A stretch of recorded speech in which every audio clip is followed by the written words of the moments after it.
നമ്മുടെ അയൽരാജ്യം ബംഗ്ലാദേശ് ഇനി സാക്ഷ്യം വഹിക്കാൻ പോകുന്നത് അസാധാരണ പ്രക്ഷോഭങ്ങൾക്കാണ്.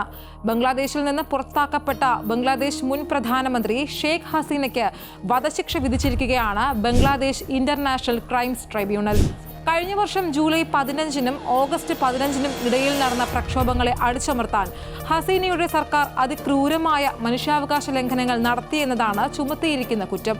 കൊലപാതകം, വധശ്രമം, പീഡനം, മനുഷ്യത്വരഹിതമായ പ്രവൃത്തികൾ എന്നിവയാണ് ഹസീനയ്ക്കെതിരെ ചുമത്തിയ കുറ്റങ്ങൾ. കൂടാതെ ഹസീനയുടെ കാലത്തെ ആഭ്യന്തരമന്ത്രിയായിരുന്ന അസദുസമാൻ ഖാൻ കമലിനെതിരെയും പോലീസ് ഇൻസ്പെക്ടറായിരുന്ന ജനറൽ ചൗധരി അബ്ദുള്ള അൽ മാമുൻ എന്നിവർക്കെതിരെയും കോടതി ശിക്ഷ വിധിച്ചിരിക്കുകയാണ്. ഈ ശിക്ഷാവിധിയിലൂടെ ബംഗ്ലാദേശ് സാക്ഷ്യം വഹിക്കാൻ പോകുന്നത് അസാധാരണ പ്രതിഷേധങ്ങൾക്കാണ് എന്നതിൽ ഒരു സംശയവുമില്ല. വധശിക്ഷ വിധിക്കാൻ തക്ക എന്ത് കുറ്റകൃത്യമാണ് ഷെയ്ഖ് ഹസീന ചെയ്തത് എന്നതല്ലേ? ഈ പ്രക്ഷോഭം തുടങ്ങുന്നത് 2018-ലാണ്. ബംഗ്ലാദേശിലുള്ള മുഴുവൻ സർക്കാർ ജോലികളിലെയും 30% സ്വാതന്ത്ര്യ സമര സേനാനികൾക്കും അവരുടെ കുടുംബാംഗങ്ങൾക്കുമാണ് ഏർപ്പെടുത്തിയിട്ടുള്ളത്. കൂടാതെ 10% സ്ത്രീകൾക്ക്, 10% പിന്നാക്ക വിഭാഗങ്ങൾക്കും, 5% നേറ്റീവ് കമ്മ്യൂണിറ്റി വിഭാഗങ്ങൾക്കും, 1% ഭിന്നശേഷി വിഭാഗത്തിനുമാണ്. അതായത് 56% കോട്ടയാണ്. 2018-ലാണ് 30% സ്വാതന്ത്ര്യ സമര സേനാനികൾക്കുള്ള സംവരണ സംവിധാനത്തിനെതിരെ ആദ്യം പ്രതിഷേധമുയർന്നത്.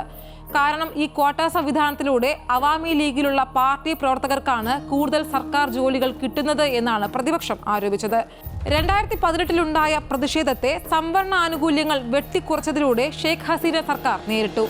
എന്നാൽ 2024-ൽ ഈ സംവരണം വെട്ടിക്കുറച്ച നടപടി ശരിയല്ല എന്നും 30% സംവരണം തിരിച്ചു കൊണ്ടുവരണമെന്നും ബംഗ്ലാദേശ് ഹൈക്കോടതി ഉത്തരവിട്ടു. ഇതാണ് 2024-ൽ വിദ്യാർത്ഥി യുവജന പ്രക്ഷോഭങ്ങൾക്ക് കാരണമായത്. തുടർന്ന് 15 വർഷം ബംഗ്ലാദേശിനെ ഭരിച്ച പ്രധാനമന്ത്രി ഷെയ്ഖ് ഹസീനയെ താഴെയിറക്കാൻ വലിയ രീതിയിലുള്ള വിദ്യാർത്ഥി യുവജന പ്രക്ഷോഭമാണ് നടന്നത്. തനിക്കെതിരായി ഉയർന്ന ശബ്ദങ്ങളെ അടിച്ചമർത്താൻ ക്രൂരമായ മാർഗങ്ങളാണ് ഹസീന സർക്കാർ സ്വീകരിച്ചതെന്നും പ്രക്ഷോഭം നടത്തിയവരെ ക്രൂരമായി കൊലപ്പെടുത്തിയതായും പ്രതിപക്ഷം ആരോപിച്ചു. ഈ ഒരു പ്രക്ഷോഭത്തെ തുടർന്ന് 2024 ഓഗസ്റ്റ് 5-നാണ് അധികാരം ഉപേക്ഷിച്ച് ഹസീന ഇന്ത്യയിലേക്ക് പലായനം ചെയ്തത്. ഏകദേശം 1 വർഷമായി ഹസീന ഇന്ത്യയിലാണ് താമസിക്കുന്നതും. ഷെയ്ഖ് ഹസീന എവിടെയാണെങ്കിലും വിധി നടപ്പാക്കുമെന്നാണ് ബംഗ്ലാദേശ് ഇടക്കാല സർക്കാർ മുഹമ്മദ് യൂനുസ് വ്യക്തമാക്കുന്നത്. ഹസീനയെ വിട്ടുകിട്ടണമെന്ന് ഇന്ത്യയോട് ആവർത്തിച്ച് ആവശ്യപ്പെട്ടിട്ടും ഇന്ത്യ ഇതുവരെ ഇക്കാര്യത്തിൽ പ്രതികരണം നടത്തിയിട്ടില്ല. അതേസമയം തനിക്കെതിരെയുള്ള ആരോപണങ്ങൾ തെറ്റാണ് എന്നും പുറത്തുവരുന്ന വിധിയെ ശ്രദ്ധിക്കുന്നില്ല എന്നും ഹസീന പ്രതികരിച്ചു. തന്റെ പാർട്ടിയെ ഇല്ലായ്മ ചെയ്യാനാണ് ബംഗ്ലാദേശിലെ ഇടക്കാല സർക്കാരിന്റെ ശ്രമമെന്നും എന്നാൽ അവർ കരുതും പോലെ അതത്ര എളുപ്പമാകില്ല എന്ന് ഓർത്താൽ നന്നെന്നും ഹസീന തന്റെ പാർട്ടി പ്രവർത്തകർക്കും ജനങ്ങൾക്കും അയച്ച ഓഡിയോ സന്ദേശത്തിൽ വ്യക്തമാക്കുന്നു.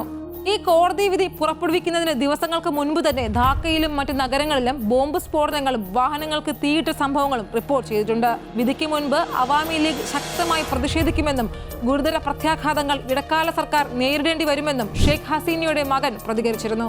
ഇത്തരം പ്രക്ഷോഭങ്ങൾ മുന്നിൽ കണ്ടാണ് ധാക്കയിൽ ഇന്നലെ അക്രമികളെ കണ്ടാൽ അപ്പോൾ തന്നെ വെടിവെക്കാനുള്ള ഉത്തരവ് പുറപ്പെടുവിച്ചത്.